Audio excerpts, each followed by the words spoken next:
Her Journey to Healing, Reaching Women with a Desperate Cry is an 8-week Zoom seminar in which Kamala and Winston help women to start living their best life by rediscovering the image of God in their life. Kamala, a licensed marriage and family therapist, joins her husband of 16 years, an ordained pastor, to marry the clinical and the spiritual.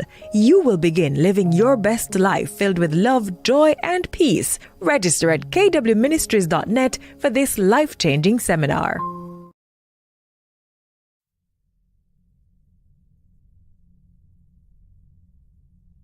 So anxious resistant. So remember there were 4 categories, right? Mm-hmm. So anxious resistant kids were on the opposite end of the spectrum.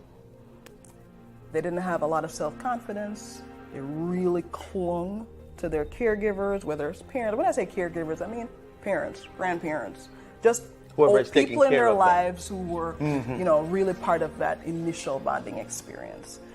For these kids, they tended to have really exaggerated emotional reactions to stuff, but they also kept the distance from their peers. How did this translate into adulthood?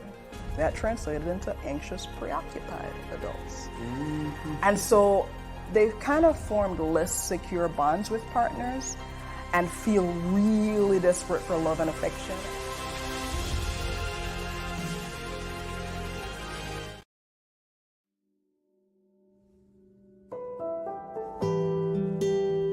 God is patient. God is kind. God is long-suffering. God never fails. God always hopes. God always trusts. God always perseveres. God doesn't envy. God doesn't boast. God doesn't seek his own, but is always seeking what's best for you. God rejoices in the truth. That's right. God doesn't define love. God demonstrates love.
There's a commercial that used to say, "Don't leave home without it." I think it was MasterCard. And at the end they would say, you couldn't put a price on it. A price could not be put on what you and your wife did for me this week. And I'm just praying that your ministry will continue to be the blessing to others as it has been to me this week. Just the opening of the eyes, just seeing God's word with a whole different set of lenses, just understanding what is required of us and laying aside the misnomers, the erroneous teachings, the errors, and just accepting who I am in Christ. And no one else could tell me who I am but the Word. Awesome. Yeah. Thank you for hanging out with us all week long. Thank you for being there with us. Right.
Hello, good evening, and welcome to Monday Night with KW. Because if it's Monday night, You are live with KW. we are so excited to have you on tonight. Kamala, what are you celebrating today?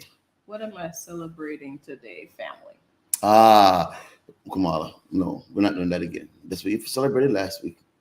Did I? Yes, ma'am. Well, I can celebrate that more than once. Okay, I think that's kind of a go-to now. No, I was celebrating work stuff before that. Okay. Okay. All right. I'm celebrating our dinner with Keisha this evening. I thought that was fun. That was I fun. enjoyed her company. I enjoyed chatting with her. I thought that was fun. Yes. Yeah. Yes. So how are you doing? I'm doing okay. I am doing okay. It was a challenging day at work, but you know what? I am Right. celebrating Right. those challenges. Right. Because when we have challenges, we learn and grow from them. Right. And you know what James says? I find it funny to even repeat. James says we should be happy when we face varying many kinds of trials because they've only come to produce character in us. Hey, Christine, how are you? What kind of day are you having? What are you celebrating today, Christine? We're so excited to have you here with us tonight. Tell us what you're celebrating tonight.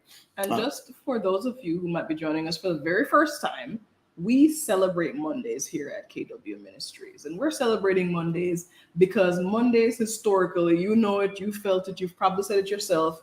Monday is that day that you're like, oh, I had to go back to work today. It's not a great day.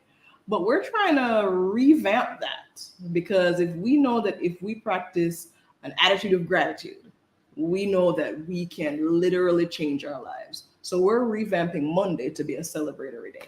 And we're trying to change our whole mindset. There are certain things we've dismissed from our vocabulary.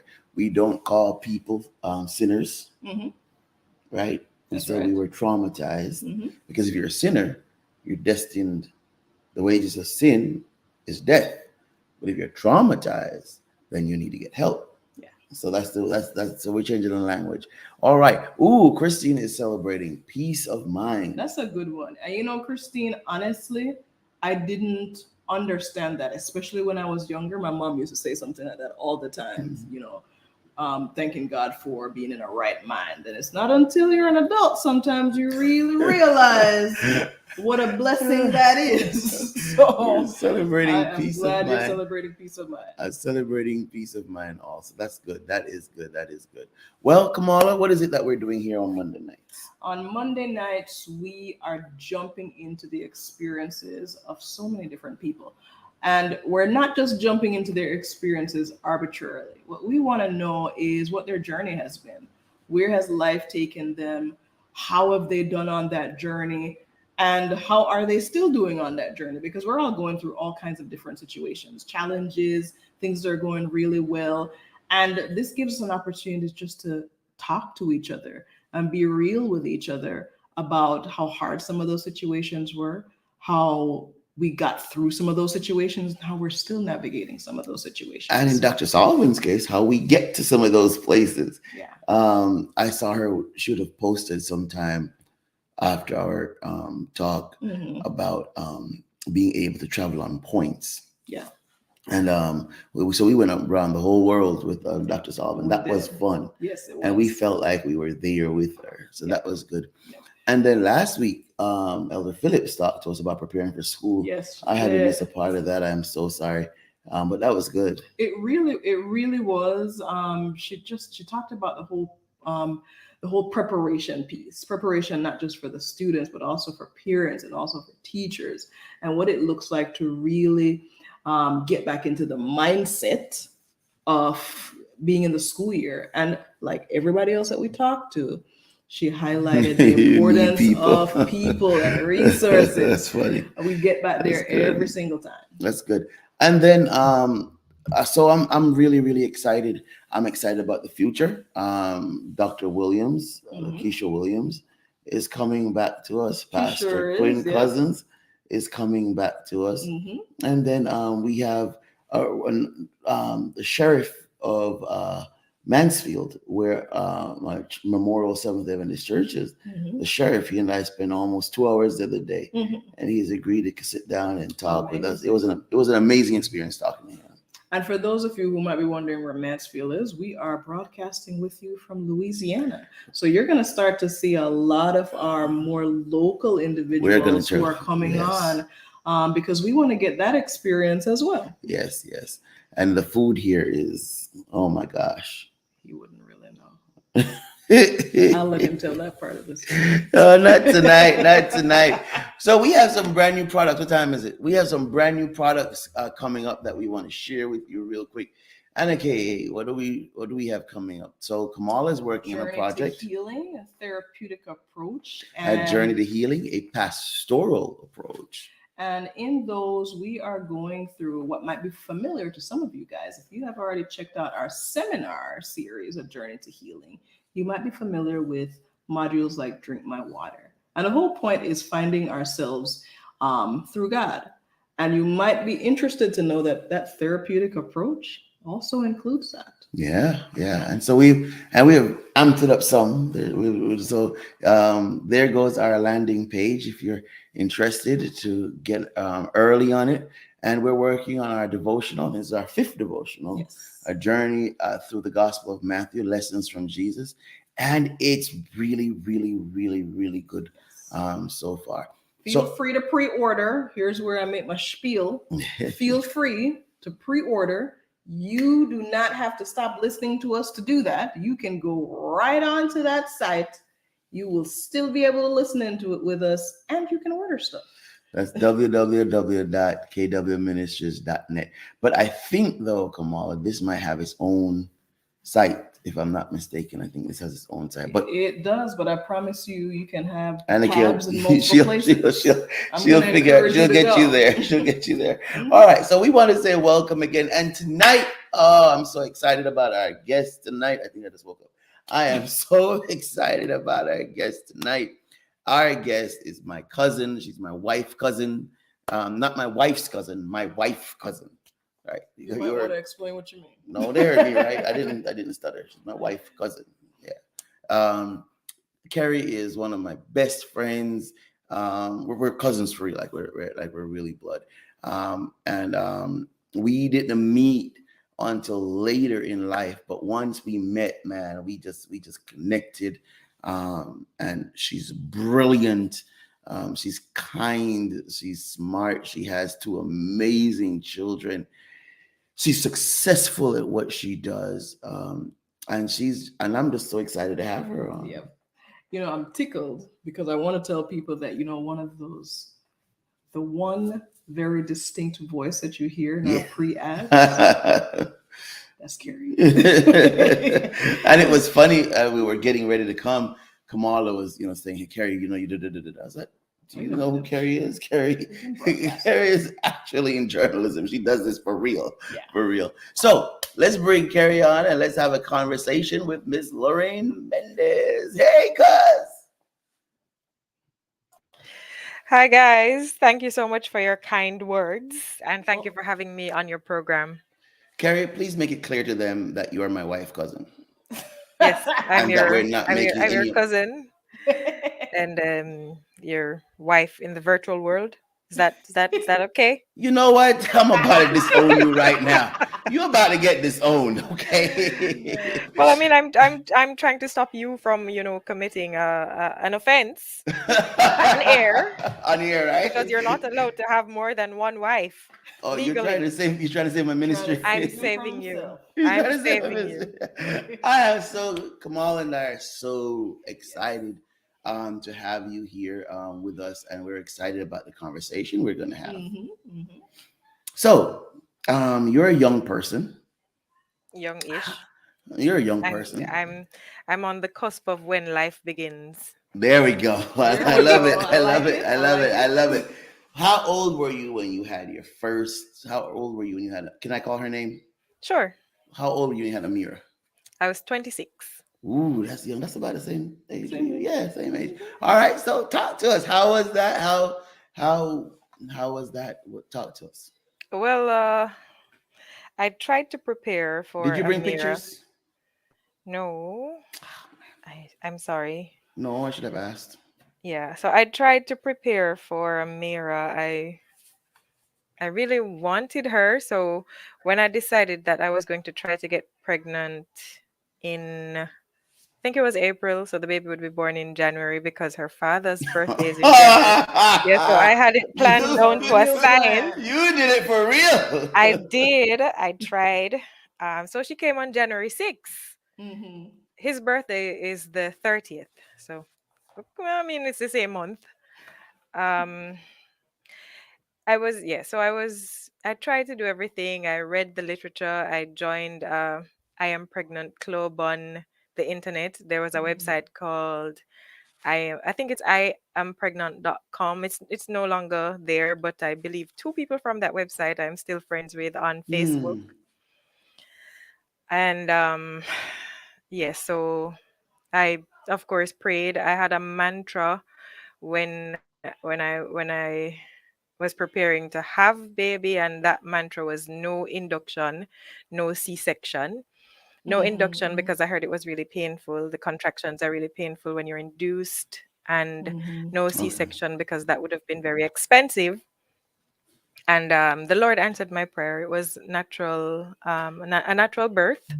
The labor was not too long, and so there I was, a mother at 26, Mm-hmm. and I had an easy, I would say an easy pregnancy, and they would call it a textbook pregnancy. Labor and delivery was not terrible. I wouldn't say I did not Mm-hmm. feel pain. I felt pain, a lot of it, but it was not terrible, and the baby was good. Hmm. She's yeah. So Amira is, I'd say, unproblematic. She did not give a lot of trouble in the sense of, parents can complain about their kids um, as a child. She liked reading and so on. Mm-hmm. Hold on, you're going too far. I Every- want to go back to pre-birth because okay. you said some stuff. Mm-hmm. Mm-hmm. You prepared, you Yes, that's planned. exactly where I was Okay, thinking. you go ahead, mom, because I found that interesting and I wanted to. So, I mean, we both found it very interesting. My thought process around it was I know this idea of preparation is probably going to be a theme throughout this conversation. The And hashtag so, prepare for your baby. so my question to you was going to be, how did you No to prepare. know to prepare? Like, Yeah. what was the experiences leading up to that that told you that this experience of parenting was something that you had to prepare systematically for? Yeah. Well, that is a good question because I like to say, and I believe it's something I read somewhere, that none of us is really, you could read all the literature you want, but none of us is really fully prepared for parenting until you become a parent. Mm-hmm, mm-hmm, How did I know to prepare? I think I'm someone who likes to read. If there is something to read upon about um, any subject at all, mm-hmm, then I would definitely try because there are people who have experiences that I could draw on. So Mm. that's why I said, yeah, I would prepare. And my circumstances at the time, I got married pretty young. I got mm-hmm, married at 20. So I also said I would wait 5 years before I had a child. Um, then I got a job in April 2007. And for you to get maternity leave with pay, you'd have to be working for a year. She has this down Yeah, yeah, pat. yes, I did plan. So I said, all right, then I couldn't get pregnant until 2008 because then I'd be there for a year, and that's what I did, and that's what happened. We haven't gotten to my son, who mm-hmm. I became pregnant with my son when my daughter was 7 months old. I did not prepare for him at all. I like to say I don't know where he came from. He's 13 now, so I wouldn't want him to hear this, but I really, I really don't know where he came from. And that, I mean, yeah, No, I you know, were a but pro by then. It I wasn't know, that you weren't prepared. You were a pro. I'd say yeah, I was, but it really was difficult having two under two. But Yeah. I know we're not there yet, so we can go back if you want me to. Um, there's this But really I'm good. still not done with the preparation though, Sure, Mama. I knew you Because were gonna say that. right, Okay. but no, and I'm gonna leave it here. What I'm gonna ask you for, um, and Elder Phillips is saying that her and her husband did the very same thing in preparing the date for the child. What I do want to ask you to do though, Carrie, is talk to young couples that are just getting married, or thinking about having children, and then I'll leave it after that. Could you just talk to young people who are just getting married and are thinking about having children? All right. So in Jamaica, we have. I hope I'm quoting this proverb right, but it says if the fish goes to the bottom of the river and tells you that the crocodile has teeth or something like that, you should believe the fish.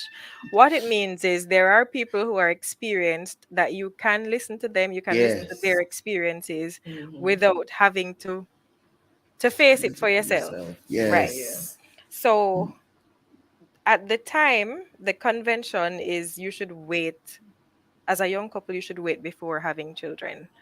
And maybe other people could say otherwise based on their experiences, but I believe those are some wise words. So that's what I would say to a young couple. If it is possible and you can wait maybe 2, 3 years, or even maybe not as long as 5 years, but certainly not in the first year.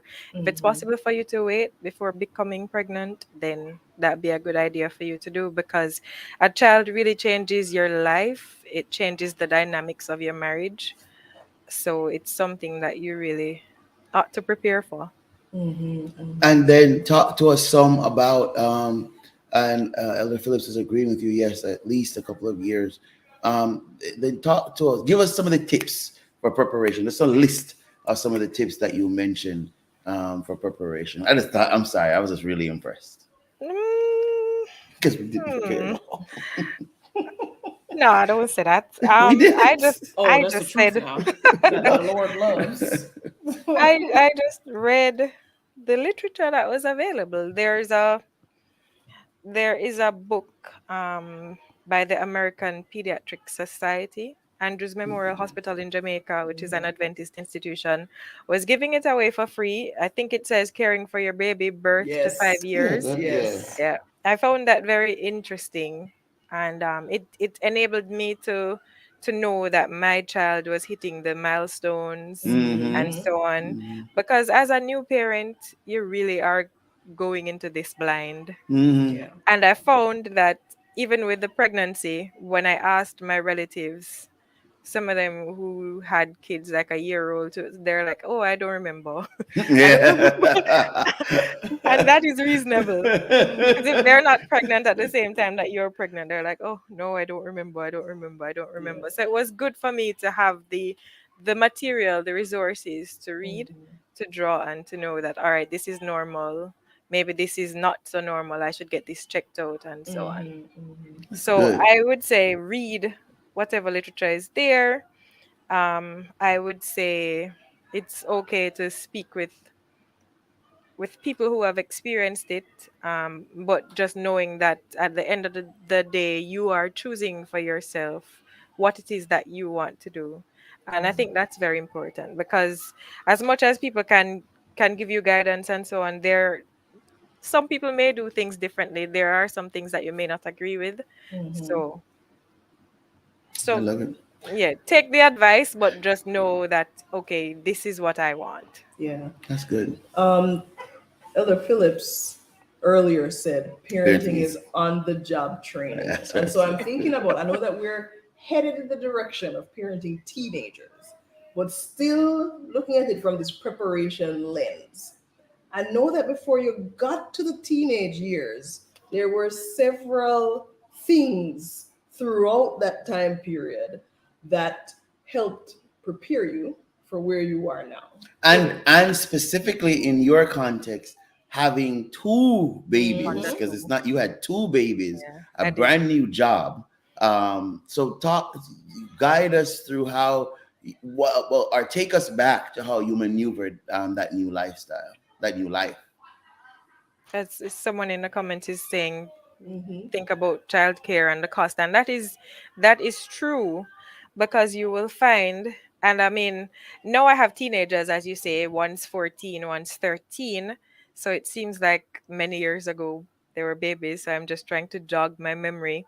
But childcare for babies is really expensive. I find it's unregulated also, so people can charge whatever it is that they want to charge. Mm-hmm. Mm-hmm.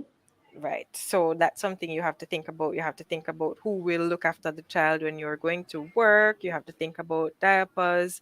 You have to think about formula, feeding babies, because babies, I mean, they don't eat everything that we would eat, not as Mm-hmm. yet. So their diet is very specific. So those are things that you would need to talk about. But did you ask me a specific question? I'm Yeah, I sorry, I was forgot about saying you're fine, hon. I was saying what Kamala was saying before we get to teenage years, there had to be that those there were those younger years, and I was saying I was adding to hers within your particular context with two young kids and new job. Take us back to how you maneuvered all that.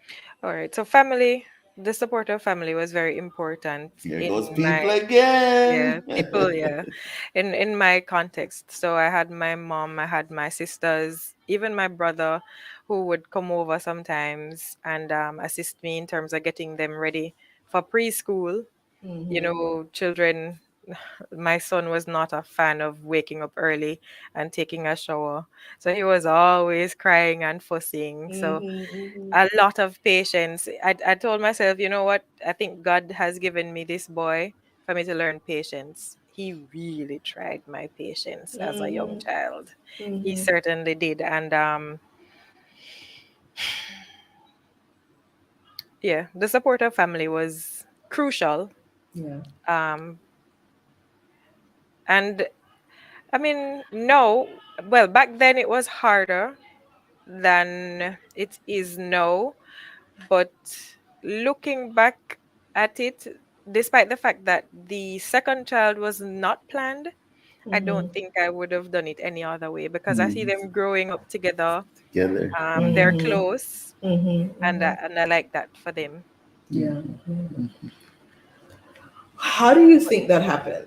The fact that they grew up close, they have that kind of Because it's relationship. not every sibling that has that That's story. true. That's Mm-hmm. true. Um, hmm, that is a very interesting question. I think part of it is their personalities, and another Mm-hmm. part of it is that they were just always together. Yeah. Hmm. Yeah. Yeah. So, So, Carrie, let's start now. And you have a beautiful one of the reasons why I asked Carrie to do this Mm-hmm. discussion with us is because you have a really good seat. You have that close in age, they're teenagers, so they would become teenagers almost at the very same time. And you have a boy, you have a male perspective and a daughter perspective. Mm-hmm. So which one do you want to take first? Let's go with well, the boy since he's already tried you as a Parenting young one. team. So let's yeah, so Teenage boys. let's go with the boy since he's already tried you. um, hmm, I think my son is one of the typical boys where people will say, "Oh, he prefers to be running up and down outside as opposed to reading a book." I know not all boys are like that. But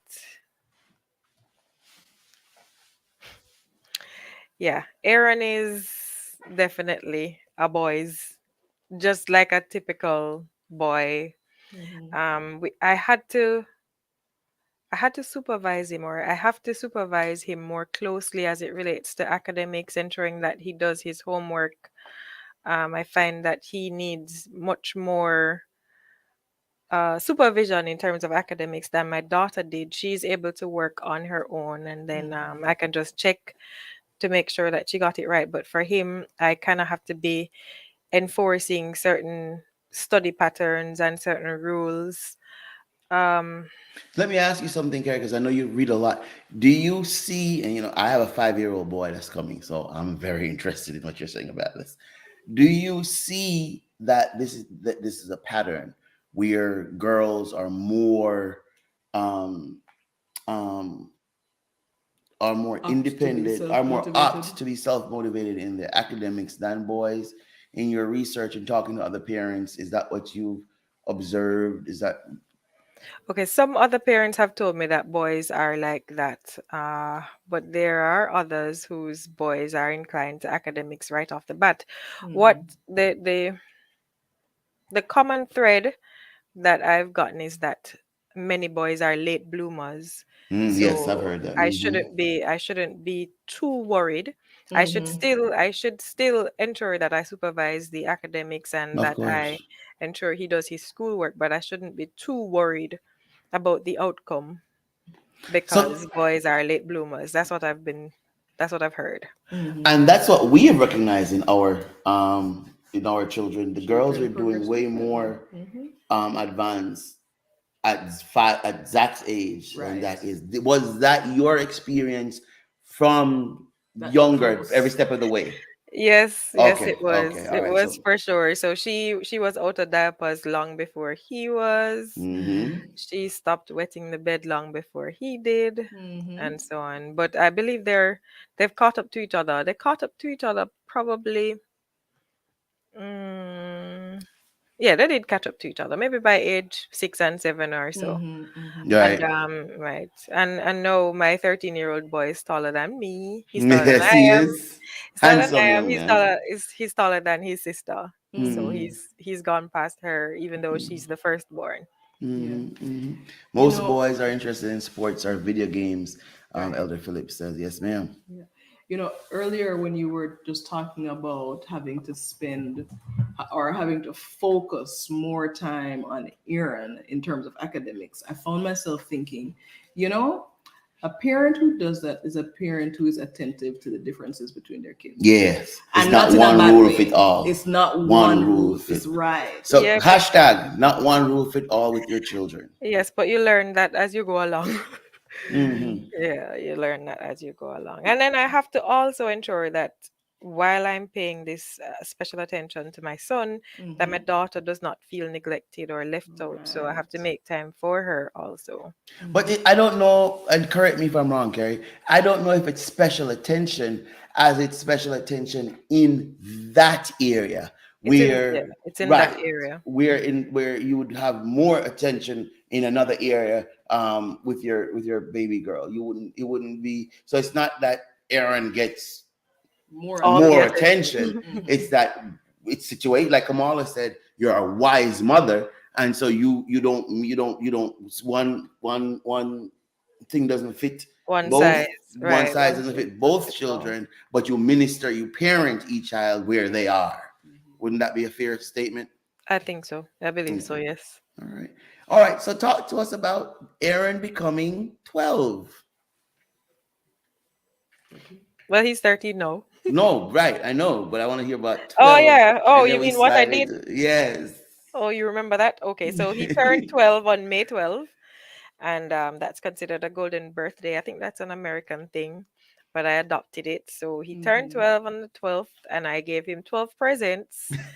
So he woke up to 12 presents, and he was delighted with that. Yeah. Um, and I think that's when his voice started to change. His voice is It deep. is, it is.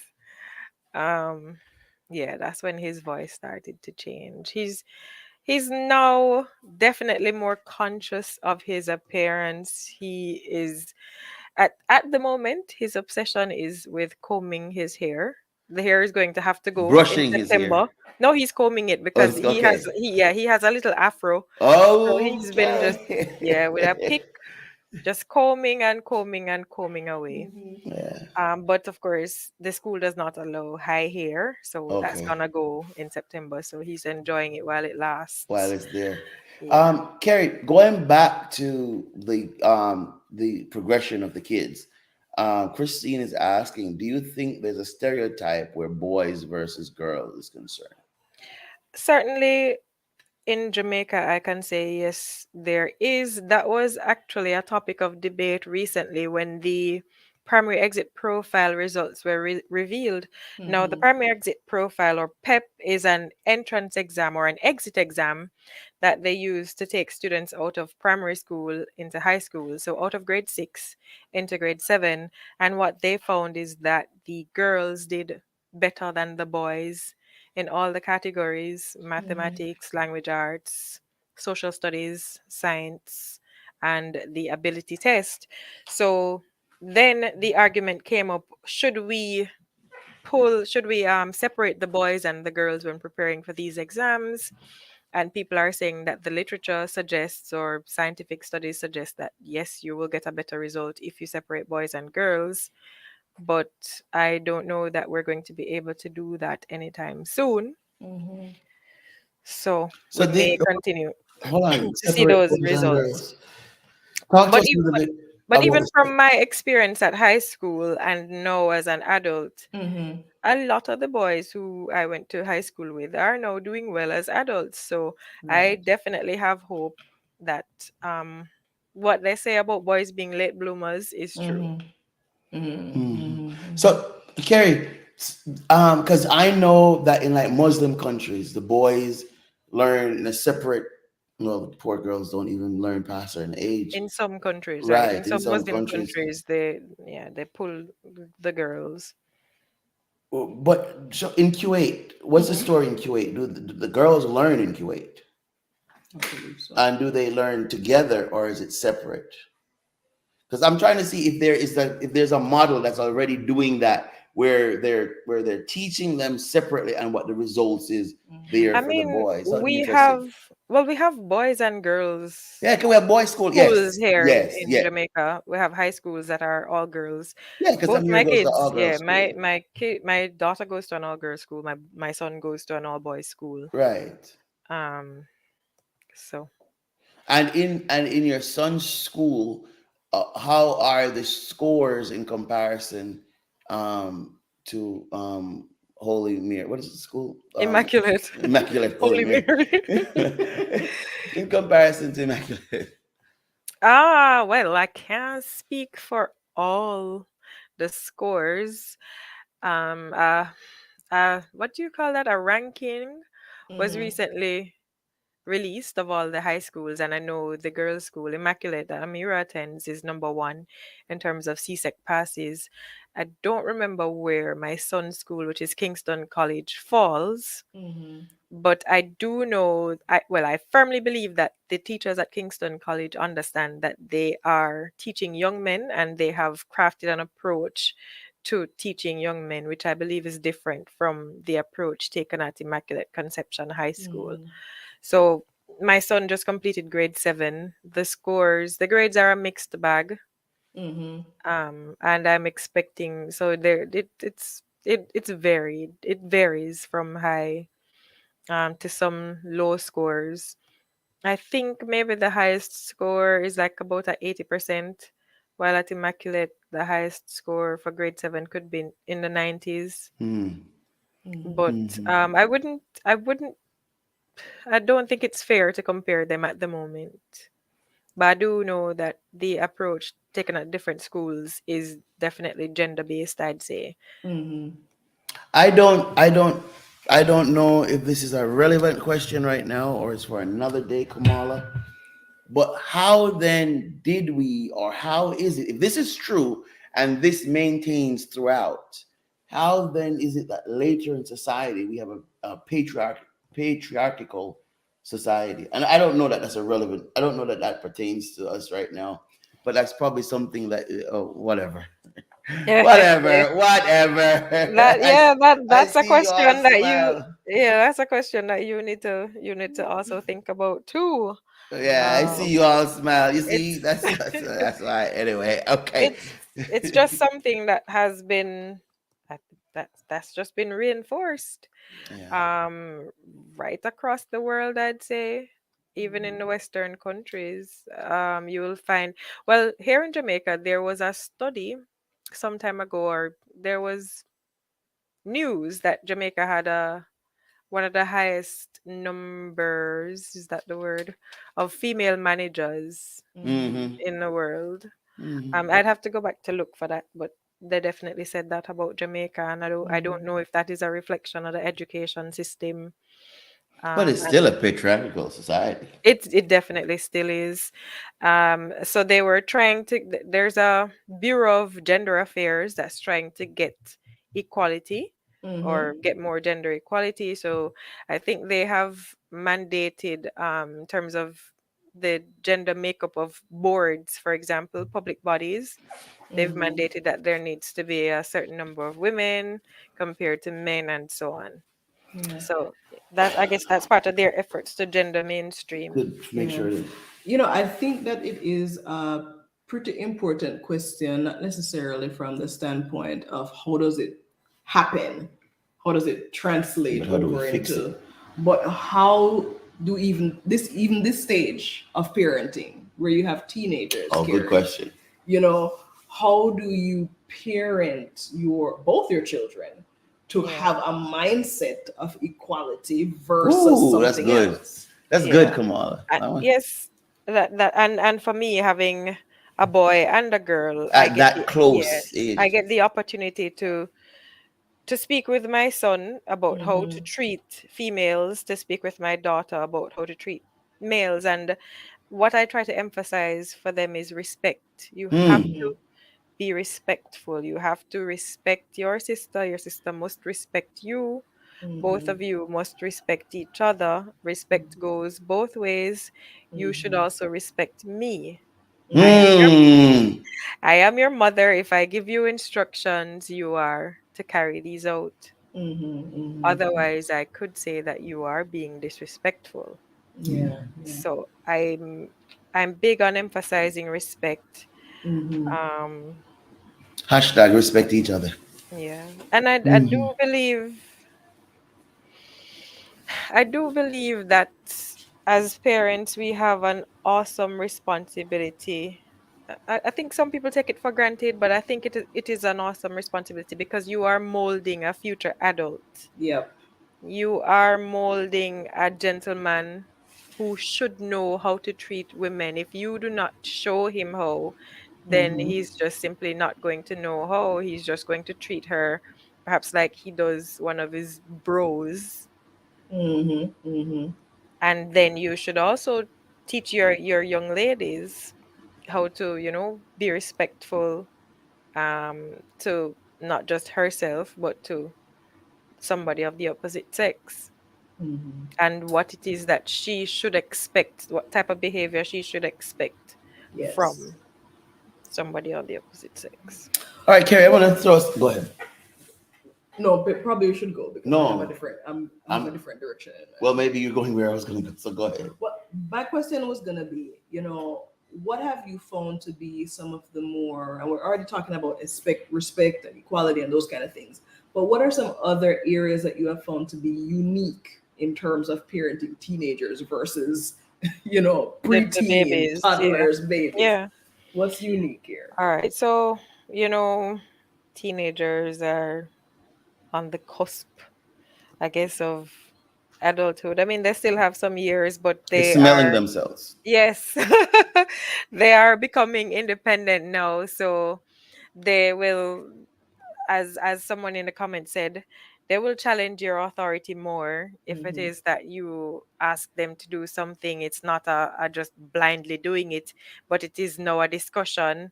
They're trying to negotiate to say, all right, if I do this, can I do this, and Mm-hmm. so on. Mm-hmm. So what I've been doing is, instead of just simply shutting them up or saying, "Oh, you got to do it because I say you have to do it," I entertain the discussion, but then I try to be firm to say, Mm-hmm. "Okay, you need to ensure you clean your room. You need to ensure you wash up after yourself. If you use something, you need to clean it Mm-hmm. up. If you spill something, you need to wipe it up." Um, and yeah, they definitely are challenging your authority, and trying to assert their personhood. Yes. Yeah. Which is normal, and like you said, you're entertaining the development in a controlled way. Yeah. not just Yeah, normal. I'm I would, definitely trying. It's yeah, natural. yeah. It's a natural progression. I would go as far as to say it's a healthy Healthy progression because progression. just like Carrie said, you are you're responsible for developing a new adult. Right. And without those skills of negotiation, without those skills of being able to critically think, that you gain from these conversations and this dialogue, your child is better prepared to be that adult That that needs to adult. use those skills. All right. Yeah, I mean, a lot of people, well, I think Kamala would agree. A lot of the adults with issues will say that it started off from something that happened in their childhood. Mm-hmm. Now that you say that, I'm going to take us out into deep water. So we were at the dinner table one evening, and our child, we were having a conversation about life and just how life was. Um, Christine said, I think I talk more with my son being a teenager Same, than when he same, was Christine, younger. same. I mean, before you go into your deep water, Winston, I'd just say like, so my best friend has a 5 year old. I think he's 6. He's turning 6 this year. A 5 year old and a 2 year old. And so she has different challenges than what I have Mm-hmm. with my teens. And I was talking to her and I was like, boy, it's a lifelong commitment, you know. You're still gonna have challenges. They're just different challenges Different, when right? they get to Yeah. that stage. Hmm. Yeah. Hmm.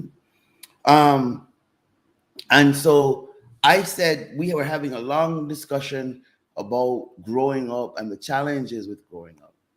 And then I said to Ari, they're teenagers that cut themselves. And then there was this pregnant pause. There was this, the room could be cut with, and um, immediately I realized what was happening and realized that my teenager was in a whole bunch of trouble. You mentioned that the challenges that people face in difficult years later on in their lives, um, sometimes we can search for it and see where it started happening around this time of life. Um, Talk to us some about the different challenges that would come along as you're raising these teenagers. Yeah. So teens, they're at that phase, especially early teens are at that phase where they're preoccupied with their appearance. Mine, Bullying, yes, the comments of friends yes, carry Mm-hmm. so much weight you would not believe. Mm-hmm. But what I try to do is counter it with positive reinforcement. So I just keep yes. saying, you are beautiful, you are handsome, you are smart. Of course, Mm-hmm. the whatever the friends say, pardon me, that's what they're going off. But I really try my best to just keep reinforcing to them. And they will say, oh, you have to say that because you're our mother. You Yeah, will yeah. say that because you're our mother, and so on. But I still do my best to try because I realize that the noise, these children are really dealing with a lot of noise, especially with social media. Mm-hmm. um they're just dealing with a lot. I think they're dealing with much more than the generation before, or 2 generations before. Yeah. So we're parenting now in a different environment than our parents did. So that has to be taken into consideration. I find that my teens, they like validation from their peers. Mm-hmm. They don't always come and tell me when the peers say something nice, but if the peers ever say something that it can be negative, say for Yeah. example, one of them told my daughter, oh, she looks like a man. She does not look like a man. I just keep saying, oh, but you don't look like a man, and I just keep trying to reinforce. And Mm-hmm. yeah, So, it's Carrie, why is it? And let's go back to us as teenagers and oh, but us as adults. and I will also say that I think parents, armed with the information that we are armed with, and the fact that a lot of times, um, therapy I think we should normalize therapy, Hold normalize. on, don't let's hold on with that. We're coming with that. We're coming. Okay. Hold on with that. I want for us to go back to when we were children. Yes. And I know we say it's different, but I don't know how different. I want to go back to us being children. I'm a pastor, Kerry, and 10 members could tell me how great my sermon was. That one member that says something negative, that's why I go home and tell Kamala about. Why is it that their peers' validation of them is so? So, for example, your daughter is one of the most beautiful children I know. And I remember this story. And I was actually partially upset at her for even believing that foolishness. Why is it that their peers' validation is so important to them? Why is it that people's validation of us is so important? And maybe both of you could tag team on this response. I think Kamala could take that one because even adults, that's why Yeah. people are so obsessed over likes on social Yeah. media. I think I lost the last part of what Carrie said. No, No, yeah, she I'm saying people are so obsessed over. So Okay. for some of us, it's not something that goes away. It's not something that's only applicable to teens. It's something that some people carry throughout their lives, and that is seeking validation from their peers. They must have 100 likes on Facebook, otherwise, or Instagram, otherwise they're taking the post down, and so on. Yeah. Why is that? I think there are a couple of things that play into this. So it was many moons ago, I read this really interesting book, the name of which I can't recall now. But it talked about, and we talked about this, it talked about how as children, we're taught to value the opinions of others more than our own. So for instance, you have a little kid that does a little drawing, and it's not the greatest drawing in the world, right? But as parents, as caregivers, as people in our life, we go, oh my gosh, it's the greatest thing ever, right? And while that on the surface sounds great, it also focuses the attention back on me, the person giving the praise. And so I learned as a kid that I need to seek somebody else out to get validated for the thing that I'm doing. So Kamala, how? And I'm just to inform your response. How is Erickson's theory of attachment coupled with this affirmation piece? How do you reconcile not praising the child? Well, this piece is not necessarily Ericksonian. I know it's not. But Erickson was more on the developing personality and how there are different tasks that we go through at different stages of our life. And so as kids, we go through the task of, learning trust and mistrust, learning how to doesn't praise encourage trust and mistrust? Yes. Or the lack of praise? It does. At the same time, how do I do the praise? How do I bring this child into also the understanding and experience that, oh, this feels good to you also because you did it, you accomplished it, right? So instead of turning it around and going, oh my gosh, you did such a great job. Wow, you did a great job. How did that make you feel? Acknowledge how you.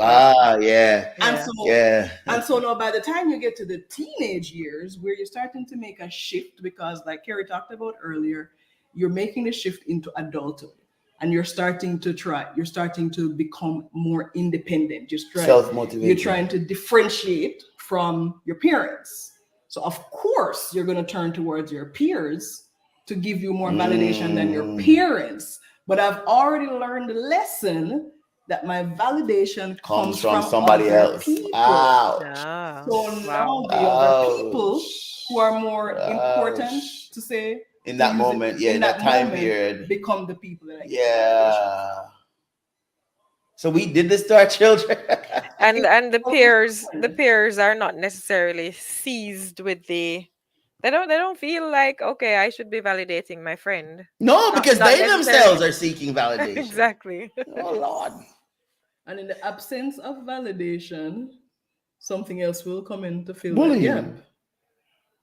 So if I don't feel validated, but I want to feel better, I may turn So I'm my stronger. attention to something else that helps me to feel stronger. Wow.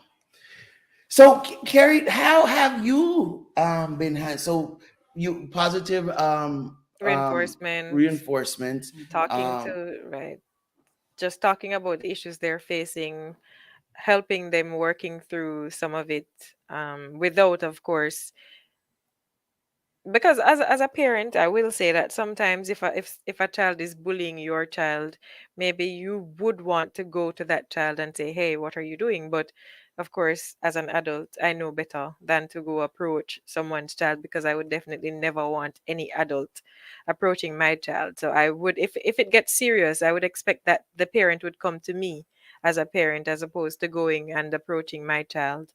And that's the same approach I would take. But when my children have their issues with their peers, when they get comments and so on, I try to create an environment where they can come and discuss it with me. I know they're probably not telling me everything. And then what I have with them is something that Aaron may tell Amira, then Amira will come to me, and vice versa. mine. They're online Not Give well, I away all mean the tips and they're not tricks. watching right now. right, But but there's a replay. So there's but mine. yeah. But I mean, without giving away the source, I will try. If it's a serious enough problem, I will try to intervene. Yeah. And that has happened, where my kid didn't tell me, but he told his sibling, or she told her sibling, and then I had to, step in. And I didn't get any backlash from them to say, "Oh, mom, you're meddling." They were grateful for the Mhm. intervention. Mhm. And like I was saying earlier, I was saying our generation should normalize therapy, normalize seeking assistance. And I had to do that at one point when I found that the issues were too much for me. So I had to take one of them to see a professional, just to talk and so on. And I believe that was very useful. As did we. As did we, yeah. Let's go to some comments real quick, Mom. Yep. So Lasagna earlier said 12 is about that age that 12 is about that age the mom turns the boy child to dad's care. They start to challenge And Carrie authority. addressed that earlier. Okay, and Carrie, I dealt with that earlier. And then Christine. But now Lasagna says, allow an open door of communication. Even if we want to scream, maintain your composure. It could mean the difference between life and death when they leave the nest. And I think Elder Phillips has an authoritative voice on this, not only as a parent, but as an educator, where she gets to see some of the stuff that we're talking about playing out in real time in front of her at school. And I think Carrie made a great point earlier. She used the words modeling. Yes. Like what we model as parents is what our kids are going to take as their blueprint to the world. Yes. How do we normalize? And I think it's 8:52. See, Kamala told you the time was just going to go like this. Yes. How do we normalize therapy for our children? And I think some of that is being taken care of, for all we say about this time period that we live in. I think because Ari told us she wanted therapy. That wasn't something we had to bring to her. She told us she wanted therapy. So how do we normalize that, especially within our Black community?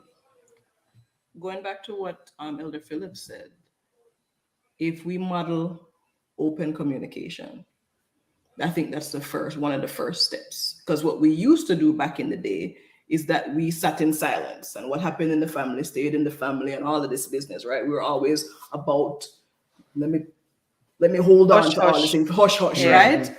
And we've shifted that somewhat, but in Black communities, in church communities, especially we church, need to do more of, let's be open with each other about the actual challenges that we're facing. And it starts with us as the older generation modeling that same vulnerability. So I want to pause for a quick second to just ask if you realize you just said us as the older generation. We are the older generation. No, Carrie, I just want to make sure. Carrie, I just want to make sure she heard herself. And she just said us I'm old. as the older generation. We are. Lord have mercy on me. And I mean, we are preparing adults. I think that's something that we should strive to remember, that we are preparing adults. And that something that's always struck me, and I know I've said it to you before, Winston, is that you spend more time as an adult than you do as a child. Mm-hmm. And I've always said to adults, I've always said it every chance I get, you need to not, let me use the words, be unnecessarily mean, or just be mean to children at all. Because Mhm. you can remember people who were terrible to you Yes. as a child. Yes. Come on, Carrie. And Come now, on. now you and them are your peers, your adults. And if it is that you wanted to get your lick back, Go you on, could. Carrie. I'm trying to get her on the screen by herself. This is good. If it is you wanted to get your lick back, you could. So I've always said, and I've heard countless stories about kids who they grow up and they see people who were nasty to them, and they just Mhm. got revenge. Mhm. Mhm. Another experience I had recently. So the kids went to camp for the first time ever. They spent, I think it was 8 days. Yeah. They went on a Tuesday, came back on a Tuesday. And I believe I'll send them again next year. I think they got an opportunity to be independent. Mhm. Mhm. They had to be independent. And I remember something happened at camp where Amira tried to call me, but the reception was very poor. So she had one of those phones that was not a smartphone. Mhm. And she sounded a little down, and I was wondering what was going on with her. And so I reached out to the chaplain of the camp, who's a friend of mine, and I asked him, "Did you see Amira? What's going on with her?" And he said, "Yes, she's kind of down that she hasn't found, nobody has asked her to the banquet." Mhm. Mhm. And my first reaction was, what? If I had known that this was something that would happen, I would not have sent her to camp. What is all this Mm. pressure about finding somebody for the Mm-hmm. banquet? Mhm. But then good sense prevailed, and I said, well, this is something Amira is going to have to figure out on her own. Mm-hmm. This is perhaps a learning moment that she needs to have. So I think sometimes the default could be helicopter parenting, where you just want to shield and protect them from everything, but Mhm. that is not practical and that's not helpful, Right. because at the end of the day, You. they're going to be without you at some Yes. point, and they're going to have to survive on their own in the world. But things worked out for her. She eventually got a date to banquet, and Mhm. all went well. But Yeah. that was just a aha moment for me. And you know what? I think that is and should be an aha moment for all of us as parents, because some parents, not all, but I know definitely parents, especially us from a Caribbean perspective, we tend to be helicopters. We want to shield them from everything. We want to make sure life is perfect. But just like you said, that doesn't really prepare them for adulthood. Sometimes some of these experiences, not all of them, but sometimes some of these experiences are learning opportunities of how do I manage life. Yes. So I'm so glad that you said that. We are at 8:58 out of time. Look at that. We did it. We did it. We did it. So this has honestly, Carrie, this has been a great conversation from my perspective. Even I'm there with Ari at 15, not there with the other two, and it's always good, I think, And for Ari, as Ari is the sweetest. Ari is the sweetest. has her own challenges too, because she's going through that stage of life, right? Yeah. Elder Philip said it's good to allow them to fail. These are life lessons, and I think that's a good note for us to come to kind of close up on. Because the truth is, as parents, as individuals, but I'm going to focus in on parents, since that's who we're talking about tonight. We're talking about raising teenagers. It's so important for us to have these conversations with each other Yes. so we can learn from each other. Like you said earlier, somebody has been through this experience before and has some insight that maybe I don't on this part of parenting, and so it's so important for us to share with each other. All right, guys, we are almost out of time. Thank you so much for everybody who commented and shared so far. We are gonna spin our little wheel to see who is gonna be our winner tonight. I know Annika is pulling that up. couple of hashtags to remember is hashtag respect each other. That was a good one, right? And I think we can apply that across the board, to our kids, to ourselves, to everybody involved. All right, let's see. Christy. Oh, Nandala Gloria. I think you'll have to spin it again. I don't think she is still on. Anna Kay. Spin that wheel one more time. One more time.